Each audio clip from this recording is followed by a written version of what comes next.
जनता का मिजाज 5 साल का हिसाब किताब, कौन मारेगा बाजी कौन जाएगा खाली हाथ। 2024 के दंगल में किसका होगा मंगल। रात के लगभग 9:30 बज चुके हैं और आकाश तक की टीम भारत की आर्थिक राजधानी मुंबई के लोकसभा सीट कल्याण में पहुंच चुकी है, जहां डॉक्टर श्रीकांत शिंदे महज 27 साल की उम्र में सांसद बन जाते हैं। ऑर्थोपेडिक सर्जन होने के साथ साथ एक बड़े राजनेता के तौर पर अपनी पहचान स्थापित करते हैं।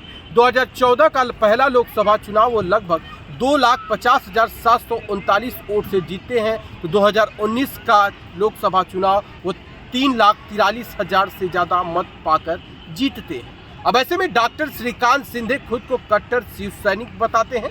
बाला साहब ठाकरे ने 1996 में जिस शिवसेना पार्टी की स्थापना की थी और वो जिस हिंदुत्व को लेकर के क्रांतिकारी बातें करते थे और जिस सनातन धर्म की वो बात करते थे, उसी राह पर चल पड़े डॉक्टर श्रीकांत शिंदे एक बार लोकसभा में हनुमान चालीसा भी सुनाने लगे और उस हनुमान चालीसा को सुनाते हुए अपने विपक्ष को पूरी तरह से यह संदेश देने का कोशिश किए कि हम ऐसे शिव सैनिक हैं और ऐसे हम सनातन धर्म के मानने वाले लोग हैं जिनको सनातन धर्म के पूजा पाठ के बारे में पूर्ण ज्ञान भी है। डॉक्टर श्रीकांत शिंदे अपने लोकसभा में जिस तरह से, चाहे वो स्वास्थ्य की व्यवस्था हो या सुरक्षा हो या फिर वहाँ के ट्रैफिक व्यवस्था में सुधार हो या फिर लोकल ट्रेनों से प्रवास करने वाले लोगों की समस्या का समाधान हो, डॉक्टर श्रीकांत शिंदे ने अपने कार्यों के माध्यम से अपनी लोकसभा सीट पर अपनी एक अलग पहचान स्थापित की। डॉक्टर श्रीकांत शिंदे चाहे वो रेलवे का कलवा स्टेशन हो या फिर डोंबिवली हो या फिर अन्य स्टेशनों का सुंदरीकरण हो और वहाँ पर ज़्यादा से ज़्यादा ट्रैक बना करके ट्रेनों का आवागमन बढ़ाया जाए, यानी 100 से ज़्यादा फेरा लग सके ट्रेनों का। जो आने जाने में लोगों को दिक्कतों का सामना करना पड़ता था, उसमें एसी ट्रेनों को चलाकर उन्होंने अंबरनाथ से मुंबई तक आने जाने वाले प्रवासी लोगों को काफ़ी राहत भी पहुंचाई है। बहुत बार एक्सप्रेस ट्रेनें आती थी और जिसकी वजह से लोकल ट्रेनों को रोक दिया जाता था, जिसकी वजह से प्रवास करने वाले लोगों को काफ़ी दिक्कतों का सामना करना पड़ता था। कभी कभी परिस्थिति ऐसी होती है कि लोग अपने ऑफिस अपने दफ्तर सही समय पर पहुंचना चाहते हैं, लेकिन ट्रेनें तब तक निकल जाती हैं और बहुत बार होता है कि ट्रेनें ठप हो जाती हैं, उन्हें आधा घंटा 1 घंटा ऑफिस जाने में देरी होती है। इन सारी विषयों पर प्रकाश डालकर डॉक्टर श्रीकांत शिंदे ने जो कार्य किया है, इससे आम जनमानस बहुत खुश है। डॉक्टर श्रीकांत शिंदे जिस लोकसभा सीट से ताल्लुक रखते हैं, वहाँ उत्तर भारतीय समाज और मुस्लिम समाज और सिंधी समाज निर्णायक भूमिका में होता है। डॉक्टर श्रीकांत शिंदे ग्रामीण क्षेत्रों से लेकर किसानों के हित और फिर अपने लोकसभा में डेवलपमेंट को लेकर सदैव सक्रिय रहते हैं। डॉक्टर श्रीकांत शिंदे इतना ही नहीं, मजदूरों के बारे में भी सोचकर अटल आहार योजना का लाभ दिलाना हो या फिर BOCW एक्ट में रजिस्ट्रेशन कराकर 200 से ज़्यादा सुविधाओं का लाभ उन्हें मिल पाए, उन मजदूरों के बारे में भी सोचते हैं। डॉक्टर श्रीकांत शिंदे एक इंटरव्यू में स्वयं बताते हैं कि मैं एक ऐसे सामान्य परिवार से, हमारे पिताजी ने मेहनत और संघर्ष करके हम लोगों को यहाँ तक पहुँचाया। डॉक्टर श्रीकांत शिंदे कहते हैं हम चौल में भी रहे हैं और हम संडास करने के लिए आसपास में जो लैट्रिनें होती थी वहाँ जाते थे, तो हम आम जनता की समस्या को समझते हैं, हम धरातल पर काम करते हैं और जनता की समस्या का समाधान कैसे हो इस पर हम विचार करते हैं।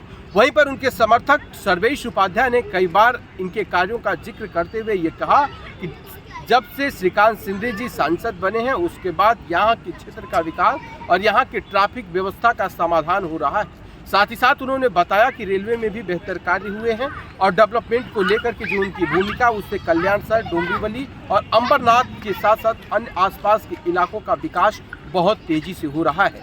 सड़क बनाने से लेकर के और हॉस्पिटल बनाने तक डॉक्टर श्रीकांत शिंदे ने अपनी बड़ी भूमिका निभाई।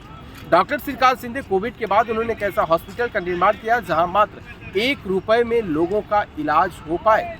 डॉक्टर श्रीकांत शिंदे कहते हैं कि हम हिंदू, मुस्लिम, सिख, ईसाई हम सब है भाई भाई, कंधे से कंधा मिलाकर चलते हैं और हम सर्वधर्म के लोगों का सम्मान करते हुए और सबके उत्थान के लिए हमने ऐसे ऐसे कार्य किए जिससे कि हर जात, हर धर्म, हर मजहब के लोगों को उसका लाभ मिल सके। वहीं पर डॉक्टर श्रीकांत शिंदे कहते हैं वो कई प्रांत से आने वाले लोग महाराष्ट्र में रहते हैं और उन लोगों के भावनाओं का हम सम्मान करते हुए लोगों का हर कार्य भी हम समय समय पर करते रहते हैं। डॉक्टर श्रीकांत शिंदे फिर एक बार 2024 के लोकसभा में ताल ठोकेंगे। अब ऐसे में वहाँ के स्थानीय लोग और उनके समर्थक सर्वेश उपाध्याय बताते हैं कि श्रीकांत शिंदे जी इस बार जितना मत पाए थे उससे और ज़्यादा मत प्राप्त करेंगे और वो भारी मतों से विजयी होंगे।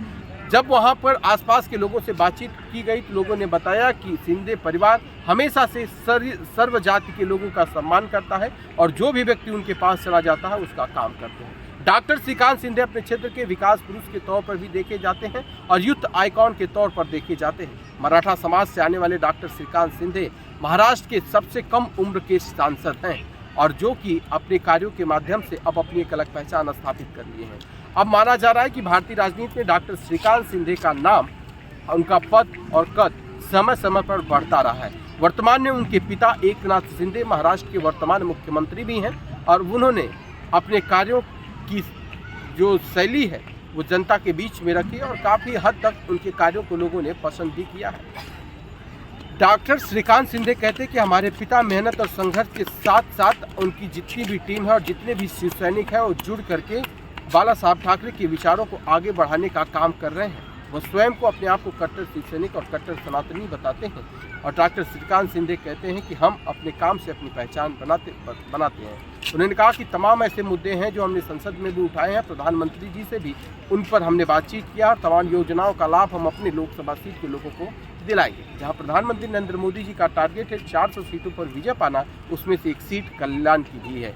अब ऐसे में हम एक बार आपको फिर बताएंगे धरातल की जानकारी। बने रहिए तब तक के लिए आकाश तक के साथ। धन्यवाद।